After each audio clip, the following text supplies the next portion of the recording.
ഞാൻ എൻ്റെ പുസ്തകത്തിൽ സൂചിപ്പിച്ചതുപോലെ ഒരു ബൂർഷ്വാ രാഷ്ട്രീയ നേതാവിൻ്റെ സമീപനമാണ് അദ്ദേഹം എല്ലാ കാലത്തും സ്വീകരിച്ചിട്ടുള്ളത്. ഇപ്പോഴും അതുതന്നെയാണ് സ്വീകരിക്കുന്നത്. ഇടതുപക്ഷ മനസ്സുള്ള ഒരാൾക്ക് എങ്ങനെയാണ് രക്തസാക്ഷി ഫണ്ട് അപഹരിക്കാൻ സാധിക്കുക? രക്തസാക്ഷികൾ എന്നത് അവർക്ക് നൽകാൻ സാധിക്കുന്ന ഏറ്റവും വിലപ്പെട്ട ജീവൻ പ്രസ്ഥാനത്തിന് വേണ്ടി നൽകിയിട്ടുള്ളവരാണ്. അങ്ങനെ നൽകിയവരുടെ കുടുംബം അനാഥമാകാൻ പാടില്ല എന്ന നിലയിലാണ് രക്തസാക്ഷി കുടുംബങ്ങളെ സഹായിക്കുന്നതിന് വേണ്ടി ഫണ്ട് പിരിക്കുന്നതിന് എല്ലാ കാലത്തും ഇടതുപക്ഷം സന്നദ്ധമായിട്ടുള്ളത്. അങ്ങനെ പിരിച്ച ഫണ്ടിൽ പോലും വെട്ടിപ്പ് നടത്തുന്ന ഒരാളെ എങ്ങനെയാണ് ഇടതുപക്ഷക്കാരനായി അംഗീകരിക്കാൻ സാധിക്കുക? അതുകൊണ്ടാണ് ഇടതുപക്ഷ ജനാധിപത്യ മുന്നണിയുടെ സ്ഥാനാർത്ഥിയാണ് എങ്കിലും അദ്ദേഹത്തെ ഒരു ഇടതുപക്ഷക്കാരനായി, ഇടതുപക്ഷ നിലപാടുള്ള ഒരാളായി കാണാൻ സാധിക്കില്ല എന്ന് ഞാൻ സൂചിപ്പിക്കുന്നത്. പയ്യന്നൂരിലെ ഇടതുപക്ഷത്തെ, അതിന് നേതൃത്വം കൊടുക്കുന്ന CPM-നെ മാഫിയ സംഘങ്ങളുടെ കൈകളിൽ ഏൽപ്പിക്കുന്ന നിലപാടാണ് കുറച്ചു കാലമായി സ്വീകരിച്ചുകൊണ്ടിരിക്കുന്നത്. ആ മാഫിയ സംഘത്തിൻ്റെ കൈകളിൽ നിന്ന് പയ്യന്നൂരിലെ ഇടതുപക്ഷത്തിന് അതിന് നേതൃത്വം കൊടുക്കുന്ന CPM-നെ രക്ഷിച്ചെടുക്കുക എന്നതുകൂടി ഈ തെരഞ്ഞെടുപ്പിൽ മത്സരിക്കുമ്പോൾ ഞാൻ ലക്ഷ്യമായി കാണുകയാണ്. ഈ കാര്യങ്ങൾ അംഗീകരിക്കുന്ന വലിയ വിഭാഗം ജനങ്ങൾ പയ്യന്നൂർ മണ്ഡലത്തിലുണ്ട്. ഞാൻ ഉന്നയിച്ച വിഷയവുമായി ബന്ധപ്പെട്ടുകൊണ്ട് 4.5 കൊല്ലത്തിലധികം പാർട്ടിക്കകത്തുന്നയിച്ച് പരിഹാരം കാണാൻ സാധിക്കാത്ത സന്ദർഭത്തിലാണ് പരസ്യമായി ഈ കാര്യങ്ങൾ തുറന്നു പറയുന്നതിന് വേണ്ടി നിർബന്ധിതമായത്.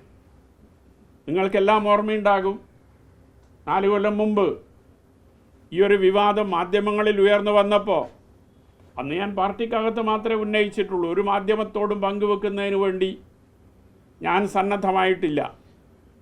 പക്ഷേ ചില മാധ്യമങ്ങളിൽ അതുമായി ബന്ധപ്പെട്ടുകൊണ്ടുള്ള വാർത്തകൾ വരികയുണ്ടായി. അന്ന് ഏഷ്യാനെറ്റിലെ സിന്ധു സൂര്യകുമാറിനെതിരെയും ഏഷ്യാനെറ്റിനെതിരെയും മാനനഷ്ടത്തിന് കേസ് ഫയൽ ചെയ്യും എന്ന് ഇദ്ദേഹം മാധ്യമങ്ങളോട് പറയുകയും, ഇദ്ദേഹം മാത്രമല്ല ഇദ്ദേഹത്തിന് വേണ്ടി വക്കീലും പറയുന്ന ഒരവസ്ഥയുണ്ടായി. പക്ഷേ ഈ 4 കൊല്ലത്തിനിടയിൽ ഒരു വക്കീൽ നോട്ടീസ് അയച്ചു എന്നതിലുപരി ഒരു കേസും ഫയൽ ചെയ്യുന്നതിന് വേണ്ടി ഇന്നേ വരെ സന്നദ്ധമായിട്ടില്ല. ഞാൻ ഈ പുസ്തകത്തിൽ ഒട്ടനവധി കാര്യങ്ങൾ സൂചിപ്പിച്ചിട്ടുണ്ട്.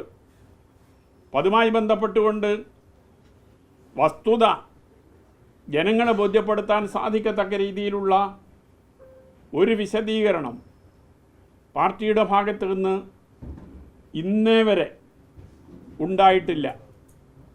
ഈ ഒരു സാഹചര്യത്തിൽ പാർട്ടിയും ഇടതുപക്ഷവുമാണ് പരാജയപ്പെടാൻ പോകുന്നത്.